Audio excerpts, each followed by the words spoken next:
Nasa Iran na ang 18 Pinoy na crew ng St. Nicholas oil tanker na kinugugpo sa Gulf of Oman. Ayon sa Department of Migrant Workers, maayos ang kalagayan ng mga Pilipinong tripulante. Nakikipag-ugnayan na raw ang DMW sa kanilang mga pamilya.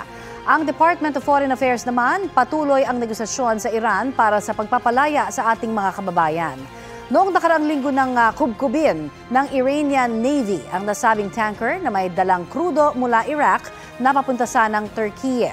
Ayon sa ilang ulat ng state media ng Iran, ganti ito sa pagkumpiska ng Amerika sa St. Nicholas tanker at kanilang krudo noong nakaraang taon.